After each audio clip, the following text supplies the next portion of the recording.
பிரியமான அன்பு சகோதர சகோதரிகளே, ஆண்டவராகிய இயேசு கிறிஸ்து நாமத்தாலே நன்றிகளும் சோத்திரங்களும் ஏறெடுக்கிறோம். கர்த்தர் உங்கள் அலுவலாம் ஆசீர்வதித்து பெருக செய்வார் என்று விசுவாசிக்கிறோம். இன்றைய செய்தியை கேட்போம்.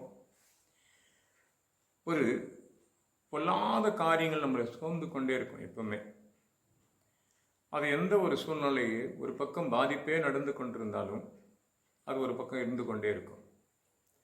ஒரு பக்கம் சாட்சி சொல்லி கொண்டிருந்தாலும் மறுபக்கம் ஒரு பக்கம் அந்த தவறான சிந்தனைகள் இதயத்துக்குள் ஓடிக்கொண்டே இருக்கும்.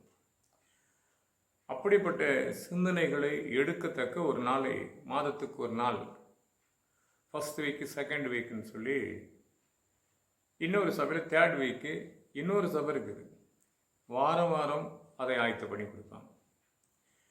இப்படி சபைகள் மூலமாக அவருடைய சரிகெடுத்த ரத்தத்தை தன்னை விசுவாசத்திற்குரியவராக பரிசுத்தமாக்கிக்குரியவராக மாற்றும்படி தேவன் பலவிதமாக மனிதனோடு பகிர்ந்து நம்மளோடு பேசப்பட்ட வார்த்தைகள் எத்தனையோ இருக்கும். அத்தனை மனதோடு இருக்கிறோமான்னு கேட்டால் கிடையாது. முழுமையாக அர்ப்பணிக்கிறோமா என்று கேட்டாலும் கிடையாது. அந்த திருவிருந்து ஒழுங்காக எடுத்துக்கொள்ளுகிறோமான்னு கேட்டாலும் கிடையாது. ஒரு வருஷத்தில் 365 நாட்களில் 52 வாரங்கள் சண்டே சர்வீஸில் கலந்து கொள்கிறாங்களா கேட்டால் கண்டிப்பாக விட்டுருப்பாங்க. கர்த்தருடைய கிருபையினாலும் அவருடைய இரக்கத்தினாலும் எத்தனையோ பலவீனம் தாக்கப்பட்ட சூழ்நிலையில் கூட அந்த திருவிருந்தை ஆயத்தப்படுத்தி கொண்டு சுமார் 28 வருஷமாக காற்று மழை சென்னை பகுதி தண்ணியை நிரம்பி போச்சு சபைக்குள்ளே. அங்கேருந்து ஒரு கிலோமீட்டர் நடந்து போய் வேறு ஒரு சபையில் போய் திருவிருந்து ஆயத்தப்படுத்தி அது ஒழுங்குபடுத்தி எடுத்துக்கொள்ளப்படும். மனதுக்கு ஒரு சந்தோஷமும் சமாதானமும் கிடைக்கும். சில விஷயம் புலம்பிக் கொண்டிருக்கோம் இல்லையா, அந்த புலம்பலை ஆனந்த கழிப்பாக மாற்றக்கூடிய ஒரு நாள் தான் இந்த திருவிருந்து நாட்கள். அது ஒவ்வொரு மாதங்களும் எதுக்கு அதை ஆயத்த பண்ணி அந்த நாட்களை நிறைய வசனங்களை படிக்க வைத்து 1 கொரிந்தியர் புத்தகத்தில் 11ஆம் அதிகாரத்தில் வசனம்லாம் கேட்க வச்சு கடவுள் எதுக்காக இதை கொடுத்தாரு, நம்மளை எப்படி சுத்திகரிக்க போகிறா என்ற விஷயங்கள் கேட்டு நிறைய படிப்பாங்க இல்லையா. ஒவ்வொரு சபைகளும் ஒவ்வொரு யோவானில் 6ஆம் அதிகாரம் ஒருவர் படிப்பார், 1 கொரிந்தியர் 11ஆம் அதிகாரம் படிப்பார், அப்போ 1 யோவான் 1:7 படிப்பார். நிறைய வசனங்கள் உண்டு. இப்போ அந்த வசனத்தை வாரந்தோறும் மாதந்தோறும் அதை படித்துட்டு தான் அந்த திருவிருந்தை நம்ம ஆயத்தப்படுத்துவோம். இப்போ யூடியூப்பின் வழியாக நான் துவக்கப்பட்ட காலங்களில் பார்க்கும்போது நிறைய பேர் பார்க்குறாங்க. இப்போ நான் வாட்ஸ்அப்பில் அனுப்பப்படும் போது பார்த்தா அவங்க ஒரு நாள் கேட்டால் நீங்கள் பார்க்குறீங்கம்மான்னா பார்க்குறேனே அப்படின்வாங்க. அதில் சிலர் பார்க்க மாட்டாங்க, ஆன் பண்ணிட்டு அப்படியே க்ளோஸ் பண்ணிடுவாங்க. ஏன்னா இது இப்படி பார்த்து நான் கேட்குறதுக்கு அதெல்லாம் இப்போ கேட்குறதே கிடையாது. ஏன்னா உன்னுடைய குழப்பங்களை மாற்ற சந்தோஷப்படுத்தான் செய்தி. நீ பார்த்து என்னை சந்தோஷப்படுத்தல, இன்னும் என்னை விசுவாசத்தில் இன்னும் செய்தி கொடுக்கக்கூடிய ஒரு சூழ்நிலையை நான் ஏற்படுத்தக்கூடிய நம்பிக்கை அதிகமாக எனக்கு ஏற்றுற தேவன்றதுக்காக யோசித்து செய்வேன். ஆனால் ஒவ்வொரு வாரம் செய்திக்கு அநேகர் ஏன் கூப்பிட்றோன்னு சொன்னால், இந்த உலக சிற்பன்பத்துக்கு மாட்டி சிக்கிக்கொள்ளக்கூடாது என்று சொல்லி அவங்கள அழைக்கப்பட்ட அழைப்பின்படி தொடர்ந்து செய்திகள் யார் மூலியமாக ஏதோ ஒரு மூலியமாக மனிதர் மூலியமாக தேவன் அனுப்பி கொண்டே தான் இருக்கிற. கேட்குறீங்க, அதன்படி இருக்கிறீங்களான்னு கேட்டால் கிடையாது. அப்போ இந்த வீடியோ போடும் போது இன்னைக்கு திருவிருந்து ஆயத்து எங்கள் சபையெல்லாம் திருவிருந்து ஆயத்தப்படுத்தினால் ஒரு காலகட்டாயத்தில் வெள்ளிக்கிழமை ஆரம்பித்தா ஞாயிற்றுக்கிழமை தான் முடிப்போம் உபவாசத்தை. ஏசாயா 58ஆம் அதிகாரத்தின் 7ஆம் வசனம் படி 8ஆம் வசனத்தின்படி, மத்திய புத்தகம் 25ஆம் அதிகாரம் 35ஆம் வசனத்தின்படி உபவாசம் போட்டுட்டு அந்த உணவும் அன்னைக்கு வேண்டிய அந்த 3 நாள் உணவுகளை சேர்த்து வைக்கக்கூடாது. 3 நாளைக்கு முடிஞ்ச அளவுக்கு மற்றவங்களுக்கு உன்னுடைய உணவிலிருந்து ஒரு பங்கு எடுத்து யாருக்காக நீ செலவழித்தால் அது மேன்மையான ஒரு உபவாசம், தேவனுக்கு பிரியமான ஒரு உபவாசம். படித்து பாருங்க, ரொம்ப நல்லா இருக்கும். பைபிளில் நிறைய கற்றுக்க வேண்டியதெல்லாம் இருக்குதுங்க. அந்த உபவாசனுடைய ஸ்ட்ரிட்மெண்ட்டு அழகாக இருக்கும் படிக்கும் போது. நான் ஒன்றுமா அந்த வசனத்தை ஒன்று மட்டும் படிக்கிறேன் பாருங்க, ரொம்ப நல்லாயிருக்கும். அப்போது கடவுளிடத்தில் நம்ம கற்றுக்கொள்ளப்பட்டது என்னவா இருக்கும் அப்படின்னு சொல்லி பார்க்கும்போது நிறைய இருக்குதுங்க. நிறைய கற்றுக்க வேண்டியது நிறைய இருக்குது. அப்போது தேவனோடு நம்ம பகிர்ந்து கொண்டால் தானே, தேவனோடு நம்ம சத்தியத்தை கேட்டால் தானே. நீ வெகுத்தோளும் பயணித்து கூட நீ எங்கே போய் சுற்றி வரைய தெரியாது. ஆனால் என்ன நினைப்பேன்னா, உங்களுக்கு தொடர்ந்து நம்மளை கேட்டால் அந்த சபையை விட்டு நம்ம நின்றுடலாம் இல்லையா. சிலருடைய எண்ணங்கள் அது தானே. இவரெல்லாம் அந்த சபை இருக்குது, அந்த சபைலாம் அந்த சபை இருக்குது, இல்லை பொதுவான ஒரு சபை இருக்குதுங்க, நாங்கள் அங்கே போயிடுவோம். மனிதனுடைய மனநிலைமை இப்படி தான் ஆகிப்போச்சு இன்னைக்கு. ஆனாலும் இங்கே படிக்கப்படும் போது சில விஷயங்கள் தேவன் பசி உள்ளவனுக்கும் ஆகாரத்தை பகிர்ந்து கொடுக்கணுமா. எப்படி? ஏசாயா புத்தகத்தில் 58ஆம் அதிகாரம் 7ஆம் வசனத்தில் பசியார்களுக்கும் ஆகாரத்தை கொடு. அதுதான் தேவனுக்கு பிரியமான உபவாசம். நான் 3 நாளுக்கு போட்டுங்க உபவாசம், ரொம்ப நான் கரெக்டாக இருக்கிறேன், நல்லா ஸ்தோத்திரம் பண்ணுறேன், நல்லா ஜெபிக்கிறேன், நல்லா குளிச்சுட்டு நான் தேவ சமூகத்தில் காத்து ஜெபிக்க என் குடும்பம் மேன்மையாக இருக்குதுன்னு நினைக்கிற பாருங்க. அந்த நினப்பில் ஒரு காரியம் இருக்கும். அது ஏசாயா 58ஆம் அதிகாரம் 7ஆம் வசனம் படித்தா, மத்திய புத்தகத்தில் 25ஆம் அதிகாரம் 35 படித்தா, இதெல்லாம் படித்தால் அதெல்லாம் தெரிந்து கொள்ளலாம். உபவாசம் போட்டு ஃபஸ்ட் டைம் இப்படி இருக்கணும். உன்னுடைய ஆகாரத்தை ஒரு வேளை ஆகாரத்தை ஒரே ஒரு நாள், அதாவது ஒரு வினாடி மட்டும் சரி, ஒரு நாளைக்கு 3 வேளை ஒரு வேளை சாப்பாடு யாருக்குன்னா கொடுத்துட்டு, இன்றைக்கி உபவாசம் போட்டேன், இப்படி நான் செஞ்சுட்டேன் ஆண்டவரை, ஏழைக்கு இறங்க கத்திர கடன் கொடுக்கணும்னு சொன்னியே, அதெல்லாம் நடந்துச்சு, நான் கொடுத்துட்டேன், நான் இப்போ ஆலயத்துக்கு போகிறேன், இந்த உபவாசத்தோடு நான் எதெல்லாம் வேண்டிக் கொள்ளுகிறனோ நீ செய்வேன்னு சொல்லிக்கிறியே அப்படின்னு ஏசாயா 58ஆம் அதிகாரத்தை முழுமையாக படித்தாலும் என்ன கொடுப்பன்றதையும் சொல்லிட்டு வர ஆண்டவர். இப்போ வாழ்க்கையின் வாழ்வாதாரத்துக்கு நினச்சி கொள்ளுங்களேன். இதெல்லாம் இருந்தாலும் வேற ஒன்று இருக்குது இதயத்தில் மனுஷனுக்கு. அவைகளை விட்டு வெளியே வரணும் இல்லையா? பரிசுத்தப்படுத்திக்கணும். ஒரு ஆகாரத்துக்கு பசி உள்ளவனா தாவி கடந்து பயணிக்கிறாருங்க. நீங்கள் 1 சாமுவேல் புத்தகத்தில் 21ஆம் அதிகாரத்தை எடுத்துக்கொள்ளுங்க. இன்னும் நான் செய்தியினுடைய தலைமை எடுக்கல. திருவிருந்து கொடுத்துக்காக நாளை உங்கள் சபை ஒருவேளை ஃபர்ஸ்ட் வீக்கில் போகிறவங்க சிலர் இருப்பாங்க. அடுத்த மாதம் போகும்போது எப்படிலாம் இருக்கணும், இனி வர நாட்களில் எப்படிலாம் வாழணுன்றதுக்காக தான் அந்த செய்தி. அப்போ 1 சாமுவேல் புத்தகத்தில் 21ஆம் அதிகாரம் 4ஆம் வசனம் படித்து பார்த்தீங்கன்னா, தாவீது பசியோடு ஆலயத்துக்குள்ளே வருவார். பசியோடு ஆலயத்துக்குள்ளே வரப்படும் போது அங்கே அப்பம், ஆகாரத்துக்குரிய அப்பம் கிடையாது, பரிசுத்த அப்பம் இருக்குது. கன்ஃபார்ம் அதெல்லாம் ஆலயத்துலேருந்து போய் சொல்ல மாட்டாங்க. பரிசுத்த அப்பம் இருக்குது. அந்த அப்பத்தை எடுத்துக்கொள்ளுகிற முறைகள் இருக்கு இல்லையா? அந்த ஊழியக்காரர் சொல்கிறார் பாருங்க, உங்ககிட்ட பைபிள் இருந்தால் எடுத்துக்கொள்ளுங்க, இந்த இருபுறம் கருக்குள்ள பட்டையாக இருந்தால் ரொம்ப சந்தோஷம். 1 சாமுவேல் புத்தகத்தில் 21ஆம் அதிகாரம் 4ஆம் வசனம் 5ஆம் வசனம் படிக்கிறேன் பாருங்க. பரிசுத்த அப்பத்தை திருவிருந்தை நீ தொட்ட என்று சொன்னால் நீ என்னவா இருக்கணும்? அங்கே பிரசங்கிக்கிற வசனத்தை கேட்டு இவர் என்னையே குற்றப்பத்தி பிரசங்கரம் பண்ணாதீங்க, அப்படி பரிசுத்தத்தோடு இருக்கணும். இல்லைன்னா அந்த திருவிருந்தை ஆயத்தப்படுத்த மாட்டாங்க நிறைய பேர். எனக்கு நான் ஆண்டவர் ஏற்றுக்கொள்ளப்பட்ட போது காலுக்கழ புதிய சிஎம் சர்ச்சுன்னு ஒன்று இருக்குது. கால் பாதத்தை கழுவி ஒருத்தருக்கு காலை, உங்கள் காலை நீங்கள் கழுவக்கூடாது, மற்றவங்க காலத்தை நீங்கள் கழுவணும், உங்கள் காலை அவங்க கழுவிட்டு 2 பேரும் உள்ளே வருவாங்க. அதுக்கு பிற்பாடு பல காரியங்களை சொல்லுவாங்க. அதை கொடுத்து அதை பற்றி எனக்கு ஏன் கழுவினேன், சுவிசேஷம் மட்டுமே பார்ப்பேன், சுவிசேஷ சத்தியை மட்டும் காது உள்ளவன் கேட்க கடுவான் கேட்டுக்கொண்டு கடந்து பயணித்து கொண்டு பல குறை சொல்லுவாங்க இல்லையா ஒரு கொடுத்து. அது எனக்கு அதை விரும்பாதனால தான் அந்த ஊழியக்காரனை நான் உட்காந்து கொண்டிருக்கிறேன். இப்போ பரிசுத்தத்துக்கு என்ன வழியா? நீ ஆகாரம் எடுத்துக்கொள்ள வேண்டும். 40 நாள் உபவாசம் இருக்கிற, என்ன பண்ணுற? இப்போ பல ஆட்டங்கள் தான். அது ஒரு பாட்டு கூட ஒருத்தர் பாடினார், ஆட்டம் பாட்டம் எல்லாம் அடங்கி விடும் 6 அடி மண்ணுக்குள்ளே மறைந்து விடும். 2024 2025 ஒருத்தர் ஆடாத ஆட்டம் கிடையாது. ஒரு பாடகர் திடீர்னு எதிர்பாராத அவர் வாழ்க்கையில் ஒரு பிரச்சனை வாங்கி இப்போ எங்கே இருக்கிறாருன்னே தெரியல, ஏதோ ஒரு செய்தியில் வந்துட்டு போயிடுறாரு. அவ்வளோதான்.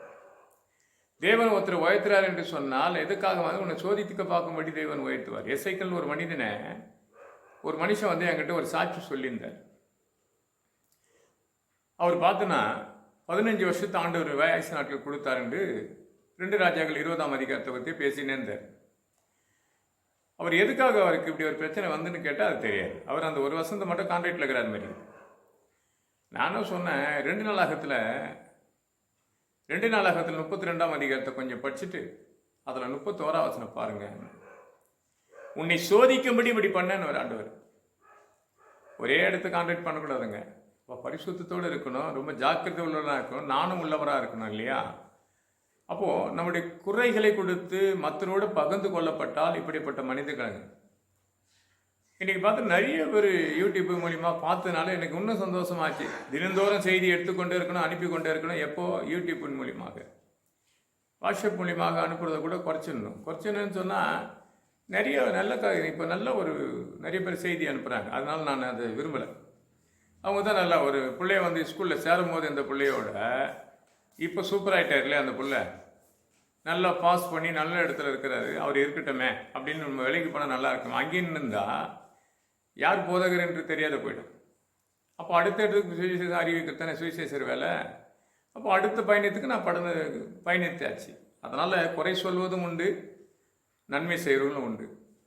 ஏன்னா இன்றைக்கி உலகம் அப்படி தான். அப்போ ஒரு வசனம் மட்டும் படிக்கிறேன் பாருங்கள். பரிசுத்த அப்பத்தை எடுக்க முன்பே உன்னை எப்படி இருக்கணும்னு சொல்லி நான் ஒரு காலத்தில் எப்படி இருந்தன்றதை கொடுத்து உங்களுக்கு சொல்கிறேன். படிக்கிறேன் பாருங்கள். 4ஆம் வசனம், 1 சாமுவேல் புத்தகத்து 21ஆம் அதிகாரம் 4ஆம் வசனம். ஆசாரி தாவீதை பிரசித்தமாக பரிசுத்த அப்பத்தை இருக்கின்றது, அது ஒழுக்கமாக சாதனமான அப்பம் அல்ல, என் கைகளில் இல்லை, வாலிபர் ஸ்திரீகளையும் மத்தத்திலே சேராது இருந்தால் கொடுப்பேன் என்றார். வாலிபர் ஸ்திரீ பெண்களிடத்தில் சேராது இருந்தால் நான் கொடுப்பேன். நான்லாம் பார்த்தீங்கன்னா 3 நாள் உபவாசம் இருக்குன்னு சொன்னேன்னு. திருமணமான பிற்பாடு கூட எங்களுடைய உபவாசம் எதற்குன்னா ஒருவருக்கு ஒரு இல்லாத பரிசுத்தத்தோடு அதை தொடக்கூடிய ஒரு சூழ்நிலை ஏற்படுத்தின வசனம் தான் இது எனக்கு. அதுக்கு தாவீது பதில் கொடுக்குறாரு பாரு அந்த ஊழியக்காருக்கு. நம்ம ஆளுங்க பதில் கொடுக்குறது சரியாக இருக்காதுங்க. நான் பரிசுத்தமாக இல்லையா, நான் காலையிலேருந்து குளிச்சேன் அல்லவா, நேற்று தினம் என்ன பண்ணேன். கொஞ்சம் ஜோசுவா பாருங்கள். ஜோசுவா புத்தகம் 3ஆம் அதிகாரம் 5ஆம் வசனத்தை படித்து பாருங்கள். இன்று நீங்கள் பரிசுத்தப்படுத்திக்க நாளையும் உங்கள் மத்தியில் அதிசயங்களை காண பண்ணுவேன்னா சனிக்கிழமை முழங்கால் போட்டு நல்லா ஜோமனு, ஆண்டவரே நாளைக்கு திருவிருந்தனை ஆயத்தப்படுத்த போகிறேன், எனக்குள்ளே பரிசுத்தமாக இருக்கணும், என் சரிகளை பரிசுத்தமாக இருக்கணும், என் சரிகளை சுகபலத்தோடு இருக்கணும், என் குடும்பம் ஆசீர்வதிக்கப்படணும், என் சரிகளமான என் கணவர் நல்லா இருக்கணும், என் பிள்ளைங்க ரத்தத்தால் பிறக்கப்பட்ட என் பிள்ளைங்க நல்லா இருக்கணும்னு நீ வேண்டிக் கொண்டு ஜெபித்துட்டு வந்து ஞாயிற்றுக்கிழமை திருவிருந்து எடுத்துப்பாரு. அந்த திருவிருந்து ஒரு மகிழ்ச்சியின் திருவிருந்தாக இருக்கும். அப்போ 5ஆம் வசனம் படித்தா உங்களுக்கு புரியும். படிக்கிற பாருங்க. தாவீது ஆசிரியரின் பிரசித்தமாக நான் புறப்படுவதற்கு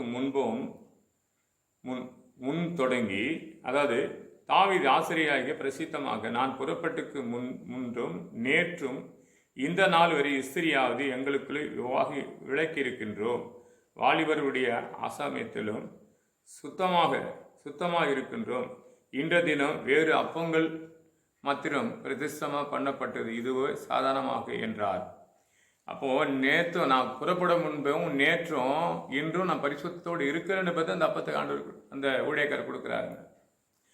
ஒரு ராஜா தாவீது என்றது ஒரு ராஜாவாகி வரும்போது அப்போ என்ன பண்ணுவாங்க, சில போதகர் பண்ணுறதெல்லாம் பார்த்தீங்கன்னா கொஞ்சம் விசேஷமான ஊழியக்காரங்க என்ன வந்துட்டாங்கன்னு வச்சுக்கேன், பிரசங்கத்தையே விட்டுருவாங்க, சொல்ல வேண்டியதெல்லாம் விட்டுருவாங்க, அவரையே வாய்த்து பேசின்னு இருப்பாங்க.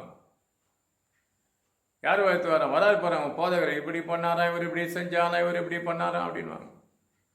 உமக்கு என்ன கொடுத்தாலும் அந்த டிராஃபிக் விட்டாரும் கூடாது, கரெக்டாக சொன்னபடி செய்கிறாரு பாருங்க. நேற்றும் நான் கிளம்பும் முன்பும் நேற்றும் இன்றும் நான் பரிசுத்தத்தோடு தான் இருக்கிறேன்னு சொன்ன பேர் தான் அந்த ஊழியக்கார ஆகாரத்தை கொடுக்க ஆயத்தப்படுத்துகிறான். வாழ்க்கையில் பார்த்தீங்கன்னா பல காரியத்தை பார்க்க முடியும். அப்போது தாவீது என்ன பண்ணுறான், பரிசுத்தத்தோடு இருந்தால் தான் அந்த அப்பத்தை எடுக்க முடியும். அப்போ பரிசுத்தம் இருக்கு இல்லையா, அதுதான் ஜோசுவா புத்தகத்தில் 3ஆம் அதிகாரம் 5ஆம் வசனம் படிக்கும்போது இன்று நீங்கள் ஜனங்களை நோக்கி சொல்கிறான், இன்று நீங்கள் எல்லாரும் பரிசுத்தமாக இருங்கள், நாளைக்கு உங்கள் மத்தியில் அதிசயங்களை காண பண்ணுவோம். ஆனால் நமக்குள்ளே என்ன இருக்க தெரியுங்களா, அப்போஸ்தலர் புத்தகத்தில் 8ஆம் அதிகாரம் 22ஆம் வசனம் படித்து பாருங்கள். துர்க்குணத்தை விட்டு வந்தால், துர்க்குணத்தை விட்டு நீ மனம் திரும்பு. வாழ்க்கையில் அநேக விஷயத்தை கொடுத்து உன்னுடைய உள்ளங்கள் உடைய சிந்தனைகள் எல்லாம் சரியாக. நான் அப்போஸ்தலர் புத்தகத்தை கூட படிக்கலாம், ரொம்ப எடுத்துன்னு போக விரும்பலை. 8ஆம் அதிகாரத்தை நான் படிக்கிறேன், ரொம்ப நல்லா இருக்கும். 22ஆம் வசனம், ஆகியால் நீ உன் துர்க்கணத்தை விட்டு மனம் திரும்பு, தேவனை நோக்கி வேண்டிக்கொள், ஒரு வேளை உன் இதயத்தினுடைய எண்ணங்கள் எனக்கு அதாவது உன் இதயத்தின் எண்ணங்களோ உன் இதயத்தின் எண்ணம் உனக்கு மன்னிக்கப்படும். ஒருவேளை துர்க்குணத்தை விட்டு வந்தால் மன்னிக்கப்படும் என்ற ஒரு வேளை. அது மறுபடியும் படிக்க ரொம்ப நல்லா இருக்கு அந்த வசனம். ஆகையால் நீ உன் துர்க்குணத்தை விட்டு மனம் திரும்பு, தேவனை நோக்கி வேண்டிக்கொள், ஒரு வேளை உன் இதயத்தின் எண்ணங்கள் உனக்கு மன்னிக்கப்படும். ஒரு வேளை. யார் தெரியுமா இவர்? பணம் கொடுத்து அபிஷேகம் கேட்டவர் இல்லையா, தேவனுக்கு பிரியமில்லாதவர்கள். இன்னைக்கு எத்தனை ஊழியக்காரர், எத்தனை பேர் விசுவாசி இப்படி இருக்கீங்க, எத்தனை ஊழியக்காரர் இப்படி இருக்கிறீங்க? இப்போ யோசிச்சு பாருங்க. துர்க்குணத்தை விட்டு இருக்கிறோமா? மனிதனுக்கு மன்னிப்பு கொடுப்பது இல்லை, அவங்கள கூப்பிட்டு அழைக்கிற விஷயத்துல இல்லைங்க, அந்த பெரிய ஊழியக்காரர் வந்துட்டா நான் அவரை அப்புறம் பார்க்கலான்னு விட்டுட்டேன். அந்த வேலையை எல்லா அபிஷேகம் ஒரே மாதிரி ஊற்றப்பட்டது. பிரித்து எடுக்கப்பட்டார் என்று சொன்னால், நான் எங்கேயோ ஒரு மூலையில் இருந்த எண்ணெய் இந்த கிராமத்துக்குள் கொண்டு வர ஒரு சூழ்நிலை தேவன் ஏற்படுத்தினார். அது எப்படி வந்து தெரியுமா, அந்த கிராமத்துக்குள்ளே நான் ஆற்காட்டுக்குப்பன்னு ஒரு கிராமம் இருக்குது அந்த பக்கத்துலேயே. இங்கேருந்து திருத்த சென்னைக்கு போகலாம். சென்னையிலேருந்து அந்த வழியில் ஆற்காட்டுக்குப்பன்னு ஒரு மலைப்பகுதி அது. அந்த மலைப்பகுதியில் ஊழியம் செய்துட்டு நாங்கள் கடந்து பயணித்து கொண்டு திருத்தணிக்கு வந்தால் ட்ரெயின் வரும் ஒரு நேரத்தில். சில நேரத்தில் பஸ் ஏறி நாங்கள் சென்னைக்கு போயிடும். அப்போல்லாம் வந்து சென்ட்ரலில் வரோம் பஸ்ஸு. இப்போ வேறு இடம் மாற்றுனதுனால நாங்கள் அந்த வழியில் போய் ட்ரெயினில் எல்லாரும் வரோம். அங்கே ஐயாவுன்னு ஒரு தம்பி இருக்கார் இந்த கிராமத்தில். அவர் ஆட்டோ ஓட்டுறாரு. அன்றைக்கி பொழுது அவர் எங்களை பார்க்குறாரு. பார்த்துட்டு சொல்கிறாரு, ஆனால் பல கிராமத்துக்கு போய் கொண்டே இருக்கிறீங்க. இன்னைக்கு தென்னிந்திய திருச்சபையினுடைய போதகர் முன்னால் இருந்த முன்னாடி இருந்தாலும் இதுக்கு முன்னாடி பிஷப் ஒருத்தர், அவருக்கு முன்னாடி இருந்த ஒருத்தர், அவர் ஒரு கிராமம் அந்த வழி, அந்த ஆற்காட்டு கிராமத்துக்கு கொஞ்சம் தள்ளி போன ஒரு கிராமத்துக்கு பார்த்தோன்னா சபையை பார்த்தினா அப்படியே அழகாக இருக்கும். அவ்வளோ அழகாக கட்டியிருப்பார். நல்ல மனுஷனுக்கு பிடிக்க ரொம்ப. இது 3வது ஆள். இப்போ இருக்கிற போதகர் வந்து ரெவரண்ட், இது 3வது ஆள்.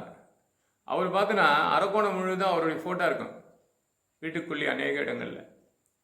எனக்கு தெரிஞ்சு ஒரு நர்சம்மா இருக்கிறாங்க அரக்கோணத்தில், சில்வர் சர்ச்சி பக்கத்தில் வீடு அவங்களுக்கு. ஒரு நாள் அவங்க வீட்டுக்கு போகும்போது அவருடைய கணவர் இறந்துட்டார். அந்த ஃபோட்டோஸ் வச்சுருந்தாங்க. ஐயா தலைமலை வச்சு கை வச்சு ஜெபம் பண்ணுற ஃபோட்டோஸ். என் ஆண்டவராக இயேசு கிறிஸ்து பார்த்து நான் அநேக காரியத்தை ஒரு அற்புதம் செய்யப்படும், ஒரு அடையாளம் செய்யப்படும் போது, திருவிருந்து ஆயத்தப்படும் போது இத்தனை காரியம் தாண்டி இந்த சபைக்கு வரணும்னு சொன்னால் 2010ஆம் ஆண்டு இங்கே வந்தோம். 11ஆம் ஆண்டு சபை ஓப்பன் பண்ணும். உடனே இடித்து தள்ளப்பட்ட இடம். அதுக்கப்புறம் பார்த்தா சென்னையிலேருந்து அநேகர் தொடர்ந்து இங்கே வரக்கூடிய ஒரு 6 மாதத்துக்கு பிற்பாடு பார்த்தோன்னா ஒரு மனுஷன் இருந்தார். அவர் என்ன பண்ணார், மறுபடியும் நீங்கள் அங்கே போனா அப்படின்னாரு. அப்போது அந்த வார்த்தையானது உள்ளத்தில் சொல்கிறது போல இருக்கும். ஒரு வாட்டி 2017 எனக்கு ஒரு பலவீனம் போது எங்கள் போதகர் சொல்கிற, நீ ஆலயத்துக்கு போலியா, கிராமத்துக்கு ஒன்றும் போலியான்ற. அப்போது சில விஷயங்கள் தேவன் பார்த்தீங்கன்னா சொல்லக்கூடிய விதங்கள் சரியாக இருந்தால், ஊழியத்துக்கு உன்னை அழைக்கப்பட்டார் என்று சொன்னால், இல்லை விசுவாசத்தோடு நீ உன்னை அழைத்திருக்கிறார் தேவன் என்று சொன்னால், நீங்கள் நினைச்சது போல கஷ்டத்தில் நஷ்டத்திலிருந்து நம்ம தான் வந்தோம் ஆண்டவர் உன்னை தெரிந்து கொள்ள. இல்லைங்க, நீங்கள் என்னை தெரிந்து கொள்ளவில்லை, நான் தான் உன்னை தெரிந்து கொள்ளப்பட்டேன்.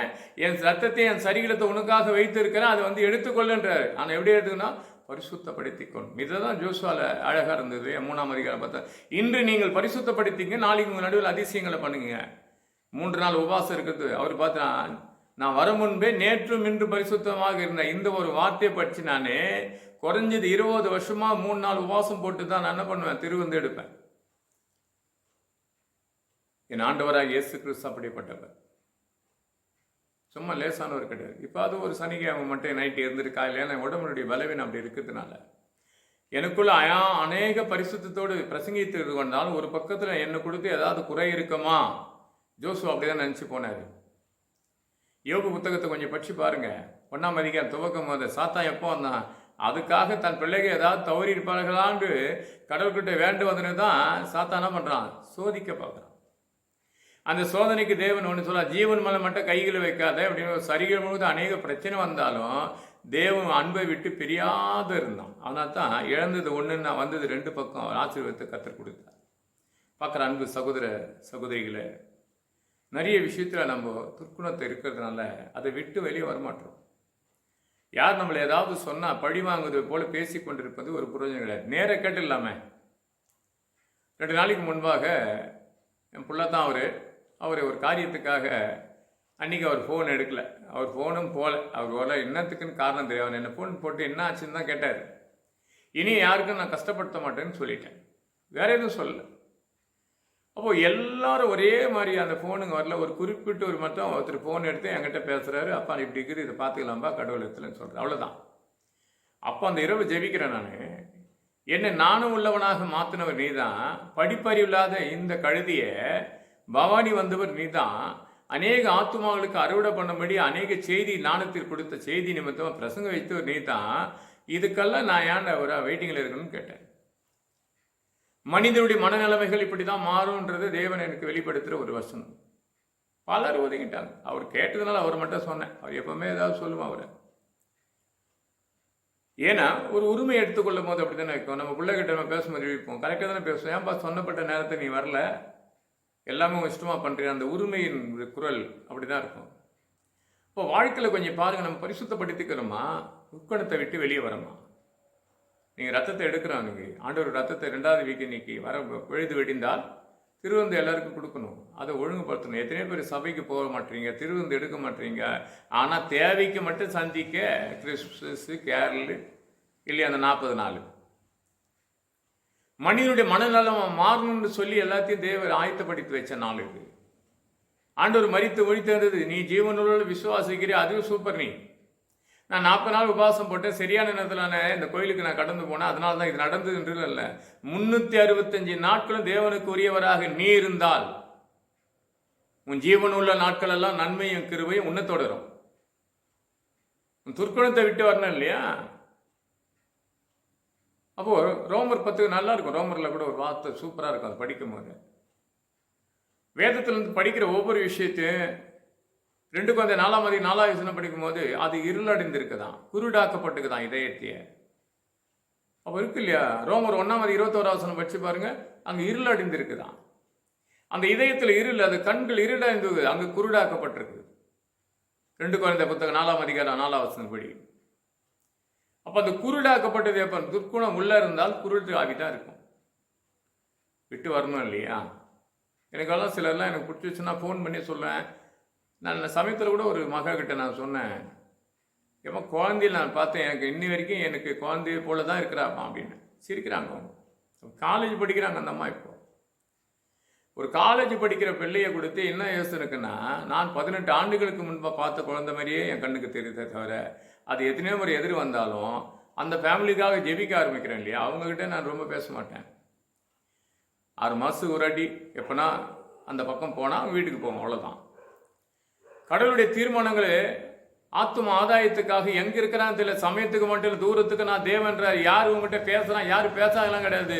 உங்களுடைய ஜெபத்தில் உன் விண்ணப்பத்தை கத்தர் கேட்டுக்கொண்டிருப்பார்.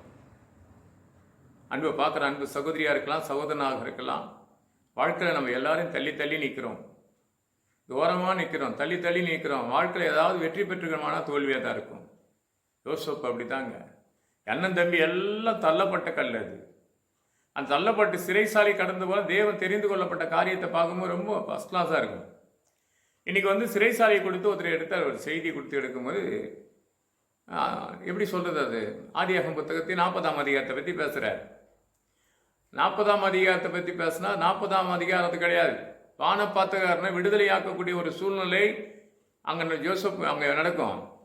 ஆனால் 21ஆம் அதிகாரம் 14ஆம் வசனத்தை பற்றி பேச வேண்டியது 40ஆம், அதை பார்த்து நான் 41ஆம் அதிகாரத்தில் 14ஆம் வசனம் சொல்ல வேண்டிய விஷயத்த அவர் ஆதியாக 40ஆம் அதிகாரம் 11ஆம் வசனத்தை பற்றி பேசுகிறார். மற்றனுடைய வேதனை நீக்கி போக யோசேப்பு பேசுவார், ஆனால் அவர் மாற்றி சொல்கிறாரு. அப்போ என்னென்ன விஷயம்னா, இவைகளிலிருந்து வெளியே வரணுன்றது தான் இயேசுவே. நம்ம பைபிளை பார்க்காம, வேதத்தை படிக்காம, ஒரு புத்தகத்தை கணக்கு நோட்டு மாதிரி ஒரு நோட்டை எடுத்து வச்சு எழுதி வச்சு பிரசங்கம் பண்ணுறதுனால இல்லைங்க. எப்பவுமே ஒரு குடும்பத்துக்காக நீ ஜெபித்து கொண்டே இரு. அவங்க நாளுக்கு நாள் விருத்தடிந்து போவாங்க. உன்னையும் தேவன் விடுவார். உன்னை சோதித்து கொண்டு தான் இருப்ப. ஏன்னா தேவன் உன்னை சோதிக்கப்பட இருக்கிற பிசாசு, அந்தகார பிசாசு போராட்டதாக நம்ம எதிர்பார்த்தா இருக்கும். அத்தனை விட்டு சந்தித்து ஒருத்தனை விடுதலை ஆக்குவது லேசான காரியம் கிடையாதுங்க. துர்க்குணமாக இருந்தான் ஒரு மனிதன், கிறிஸ்துவ பிள்ளைகள் இருக்கக்கூடாது, தேசத்தில் இருக்கக்கூடாது, எழும்பி நின்ற மனிதனை இயேசு தொட்டு மன திரும்பி அவன் ஊழியக்காரனாக 14 புத்தகத்தை எழுதினான். இன்னைக்கு ஒரு மகன் என்ன கேட்டாங்க, இந்த வேதத்தை ரெண்டு தர தாயாரை நம்பி ஒரு சிலர் மாறினார்கள் என்று சொல்லி எனக்கு ஞாபகம் வந்துச்சு. நான் சொல்ல கம்முன்னு வந்துட்டேன். ஏன்னா அந்த கேள்விக்கு பதில் சொல்ல நினைச்சிக்கேன், ரொம்ப ஆர்வத்தோடு இருக்கிறாங்க. அது யாரை கேட்கணும் தெரியுமா? சபை மத்திரப்ப கேட்கணும். அதை 4 பேர் உட்காரத்தில் கேட்கக்கூடாதுங்க, 40 பேர் உட்காரத்தில் போய் கேளுங்க. அது ஆதியாகமம் 27ஆம் அதிகாரம் 4ஆம் வசனத்தினுடைய கதை இல்லையா? தாவீது தன் குமரனாகிய சாலமோன் வர்றதுக்காக அவங்க தாய் கொஞ்சம் மாற்றம் அடைந்து அங்கே இருக்கிற அதுக்குள்ள மனிதனு கூட பேசி மாற்றி உட்காரக்கூடிய கதை நிறைய சொல்லலாம். அந்த மாதிரி இந்த செய்தியை பார்ப்பாங்க. என் ஆண்டவராக இயேசு கிறிஸ்துவனுடைய நாமத்தை மகிமைப்படுத்தினா நீ பரிசுத்தத்தோடு இருக்கணும். நீ பரிசுத்தத்தோடு இருந்தால் இந்த ரத்தத்தை எடுக்க, இந்த சரிகளத்தை எடுத்த எந்த நாளாக இருந்தாலும், வருஷத்துக்கு ஒரு முறை எடுத்தாலும் 365 நாட்களும் உன்னை ஞாபகம் 52 வாரத்தையும் உன்னை வர வச்சு உன்னை கொடுத்து தேவநாமத்தை படித்து கொடுக்க அந்த ஊழியக்கார வார்த்தைக்கு ஏன் கீழ்ப்பட மாட்டீங்க? தேவன் அழைக்கப்பட்ட அநேக தெரிந்து கொள்ளப்பட்ட ஒரு சிலர், அந்த சிலர் மூலியமாக தேவன் செய்தி வந்து கொண்டு இருக்கும். தாவீது பார்த்தீங்களா? தாவீது பசி எடுக்கும் போது அவன் கேட்கலாம் பாருங்க, ஊழியக்காரன், நீ பரிசுத்தத்தோடு இருக்கிறியா? உன் வாழ்க்கையில் நன்மையும் கிருபையும் தொடரும். பார்க்குற அன்பு சகோதர சகோதரிகளே, இனி வர காலத்தில் அப்படி இருக்காதீங்க இல்லையா? என் செய்தியை கூட யூடியூப் மூலியமாக பலர் பார்க்குறீங்க. நீங்களும் பார்க்குறவங்க அத்தனை பேருமே அதுக்காக வேண்டியது. என்னுடைய பேர் தான் ஞானசேகர் இந்த போட்டிருக்கோம். ஏன்னா யூடியூப் மூலியமாக தான் உங்களுக்கு செய்திகளை அனுப்பி கொண்டிருக்கேன். அப்போது அந்த வார்த்தையானது வல்லமையாக தேவன் உகந்தியாக இருக்கிறது. அந்த வார்த்தையை கேட்குறீங்க. எனக்கு பார்த்து நான் வாட்ஸ்அப்பில் அனுப்பி பார்த்தேன். பல ஆண்டுகள் அனுப்பி கொண்டிருக்கிறேன். என் மகன் சொன்னான், அந்த யூடியூப்பில் கொஞ்சம் வச்சு விடாம்பா அப்படின்னு. எனக்கு தெரியாதுப்பா. எனக்கு ஒன்றும் தெரியாதுங்க, படிக்க தெரியாத. அது மூலியமாக வைத்த பிறகு இன்னைக்கு பல ஜனங்க அதை பார்க்க இன்னும் சந்தோஷம் மலருது. மறுபடியும் ஒரு வீசா இறங்குன்னு சொன்னார் மிகால 7ஆம் அதிகாரத்தில் 19 ஒரு வீசா அவர் இறங்கிட்டாருனாலும் என்னை சுற்றி இருக்கிற பிரச்சனை பாடுகள், உன்னை சுற்றிக்கிற பிரச்சனை பாடுகள் நீங்கி போனேன்னா மறுபடியும் ஒரு வீசா இறங்கும். பாவத்தின் அக்கிரமத்தை சமுத்திரத்தின் ஆழத்தில் போடுவேன் என்று சொன்னால் நிச்சயமாக போட்டுக்கிறாண்டவர். பார்க்குற அன்பு சகோதர சகோதரி, எதை கொடுத்து கவலைப்படாத. கர்த்தர் உன்னை அலுவலாமல் ஆசீர்வதித்து பெருக செய்வார். இந்த செய்தியை பார்க்கும்போது யூடியூப் மூலியமாக நீங்கள் பாருங்கள். அதுக்கு வேண்டியது எல்லா காரியத்தை தொடர்ந்து கேட்கக்கூடியதாக இருக்கும். வாட்ஸ்அப்பில் கூட அனுப்புகிறேன், அதை நிறைய பேர் பார்க்க மாட்டேறீங்க. நீங்கள் பார்க்கலாம், உங்கள் நம்பரை கூட நீங்கள் என்ன பண்ணுங்கள், நீங்கள் எடுத்து என் நம்பரை எடுத்துகிற விட சந்தோஷம் தான் எனக்கு. ஏன்னா பார்க்காத ஒரு விஷயத்தை பார்க்குறது போல் இருக்கிறீங்களே, அது ரொம்ப தப்பு. கர்த்தர் உங்களை அலுவலாமல் ஆசீர்வதிப்பார். அந்த செய்தி உள்ளத்தை திறக்கப்பட்டதுன்னா யூடியூப் மூலிமா பாருங்கள். கர்த்தர் உங்களை அலுவலாமல் ஆசீர்வதித்து பெருகு செய்வார். ஜெபம் பண்ணலாமா? என் அன்பா நேசிக்க நல்ல பிதாவையும் கிருபைக்காக சோதரிக்கிறோம், வல்லமைக்காக துதிக்கிறோம், உம்மை போற்றுகிறோம். அப்பா சகலத்தை பொறுப்படுத்தி வழிநடத்தும், சகல கட்டுவடி பரிசுத்தமாக்கும். பெரிய கேசும் பிதா. ஆமென், ஆமென், ஆமென்.